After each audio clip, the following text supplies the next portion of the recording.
8 अंग हैं, अष्टांग योग हैं। यम, नियम, आसन, प्राणायाम, प्रत्याहार, धारणा, ध्यान और समाधि।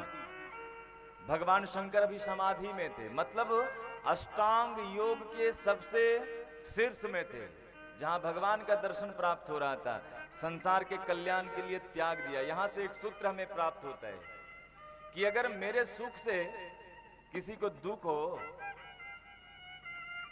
या मेरे सुख को त्यागने से किसी को सुख की अनुभूति होती है, तो हमें अपने सुख का त्याग करना चाहिए।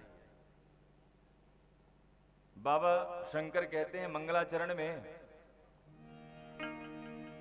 मंगल भवन अमंगल हारे, मंगल भवन अमंगल हारे, द्रवंश दशरथ अजीर बिहारे।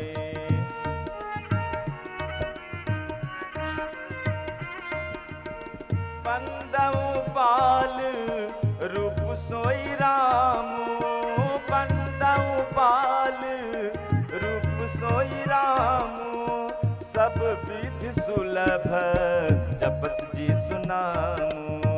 धन्य धन्य गिरि राजकुमारे, तुम समान नहीं कोई उपकारे। क्यों पूछूं रघुपति कथा प्रसंगा, इसलिए तुमसे बड़ा कोई उपकारी हमारे लिए नहीं हो सकता है। धन्य है आप, आपके पिता धन्य हैं। जब किसी को कुछ डांटना हो ना, तो डांटने से पहले उसकी बड़ाई की जाती है कि अगर कुछ डांट ज्यादा दें तो डांट लगे नहीं हृदय पे मत लेवा, क्योंकि उसके पहले मैं बड़ाई कर रखा हूं उसका। इसलिए बाबा कहते हैं धन्य धन्य गिरिराज कुमारी, आपके पिता धन्य हैं और आप उनकी पुत्री हैं, तो आप भी धन्य हैं। तुम समान नहीं कोई उपकारी, तुम्हारे समान कोई उपकारी है ही नहीं। सीताराम। पूछूं रघुपति कथा प्रसंगा, इसलिए उपकारी नहीं है क्योंकि मेरे हृदय में भगवान सदैव विराजमान रहते हैं। मैं सदैव लगा रहता हूं राम नाम में, और आप उसी राम नाम के बारे में, उसी राम के बारे में पूछा है, तो इससे बड़ा उपकार मेरे लिए क्या हो सकता है। सकल लोक जग पावनी गंगा, एक गंगा प्रवाहित होती है जो हमारे पापों को समाप्त करती है। जहां हम स्नान कर लेते हैं तो हमारा तन पवित्र हो जाता है। मन तो पवित्र नहीं हो पाता ना भैया। मन में जो छल छद्म है, द्वेष है, ईर्ष्या है, वह तो बना ही रह जाता है ना।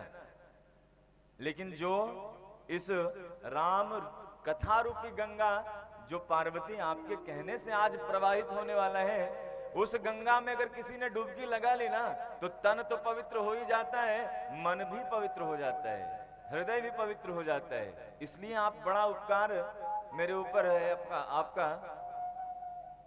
तुम रघुवीर चरण अनुरागी, और तुम्हारे पूछने से मैं समझ गया कि अनुराग है आपका राम जी के चरणों में। किन्हें प्रश्न जगत हित लागी, और मैं जानता हूं कि आप जानती हैं, फिर भी आप प्रश्न किए, क्योंकि अगर आपके पूछने से, मेरे कहने से जगत का कल्याण हो जाता है, इसी को उद्देश्य मानकर आप यह प्रश्न किए हैं। राम कथा भगवान कहते हैं, आइए 2 बार भगवान का नाम संकीर्तन करते हैं, तत्पश्चात फिर कथा में प्रवेश। क्योंकि समय बहुत नहीं है, आज मैं भजन बहुत ज्यादा नहीं करूंगा, केवल चौपाई आपको सुना पाऊंगा। जय जय राम कथा। भगवान शंकर मंगलाचरण में कह रहे हैं, जय जय राम कथा, जय श्री राम कथा, जय जय राम कथा, जय श्री राम कथा।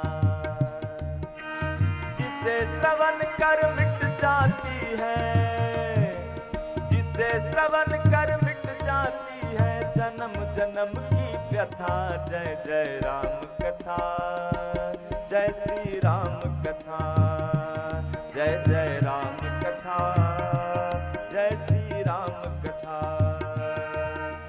राम कथा, जय श्री राम कथा, जय श्री राम कथा। जय श्री राम कथा।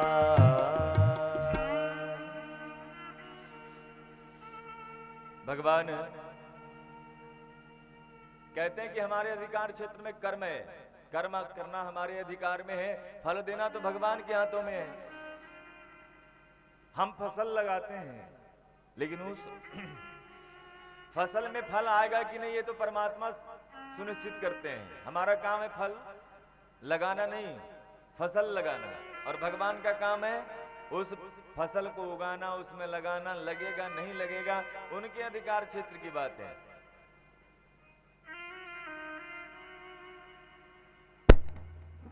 भगवान कहते हैं राम कथा राम कृपा ते पार्वती सपने तब मन माही शोक मोह संदेह भ्रम मम विचार कछु नाही। भगवान शंकर कह रहे हैं कि पार्वती मेरे विचार से आपको किसी प्रकार का संदेह नहीं है। राम की कृपा ते पार्वती सपने हूं तब मन माही शोक मोह संदेह भ्रम मम विचार कछु नाही। मेरे विचार से ये सब जो आप बता रही है ना कि मैं अज्ञानी हूं, मैं जानती नहीं हूं, मैं राम कथा सुनना चाहता हूं आपसे, ये मेरे विचार से आप जानती हैं, लेकिन आप कहलाना चाहती हैं। फिर भी कहत सुनत सब कर हित होई जिनके कान में, बाबा कहते हैं कि जिनके कान में राम कथा रूपी गंगा जाती नहीं है, मतलब जो अपने कानों से राम नाम राम की कथा को श्रवण नहीं करता है, उनके कान है ही नहीं। किसी सांप के बील के समान है, वह भी तो छेदा ही होता है ना जिसमें सर्प रहता है। क्यों कहा है सर्प से भैया? क्योंकि हमारे जीवन में जो जहर घुलता है ना इसी छेदे से जाता है। कोई 100 बार अगर झूठ बात भी आपको कह दे इन कान के सहारे अगर आप सुन लें तो 101 बार जब हो जाएगा उसका कहना, तो वह झूठ भी मानो सच समझ में आने लगेगा कि ठीक ही कह रहा है। इसी प्रकार होगा। और फिर आप झूठ के सहारे अपने जीवन में जहर घोल लेते हैं। लेकिन जो राम के इस कथा रूपी ज्ञान को अपने इस कान से श्रवण करके हृदय में उतार लेता है, वह उसकी समझदारी में तो आ जाती है ना कौन भल है कौन अनभल है। इस प्रकार भगवान कहते हैं और अंत में कहते हैं कि आप कैसे कह दी अभी। अब भगवान थोड़ा सा डांट लगाते हैं पार्वती माता को कि आप अभी अभी कह रही थी कि वे जो निर्गुण ब्रह्म है वे सगुण हो गए, तो जो निर्गुण है जो सगुण है ये दोनों को अलग अलग समझती हैं आप क्या? दोनों एक ही हैं। अच्छा दूसरी बात है ना, जो निर्गुण ब्रह्म है उसकी उपासना तो हम करते हैं, उसकी पूजा तो करते हैं, लेकिन जितना सगुण ब्रह्म पे हमारा विश्वास होता है, श्रद्धा होता है, निर्गुण पे नहीं हो सकता। क्यों नहीं होता? आप मान लो कि कथा में आने से पहले मैं आपसे नहीं मिला, हमें किसी ने बतलाया आपके बारे में और मैं सुन लिया, श्रद्धा नहीं जगी आपके प्रति हमारी। लेकिन वही आपके समक्ष जब हम आ गए, आपसे मिल लिए, आपका व्यवहार सुन लिए, जान लिए, आपके साथ बैठकर कुछ बातचीत कर लिए, तो हम जान लेंगे कि यह व्यक्ति हृदय का बड़ा साफ सुथरा है। और फिर क्या होता है, हमारा और आपका संबंध मजबूत हो जाता है। वह जो निर्गुण ब्रह्म है सर्वत्र व्याप्त है। जिस प्रकार जल सर्वत्र व्याप्त है उसी प्रकार वह निर्गुण ब्रह्म सर्वत्र व्याप्त है। लेकिन सगुण में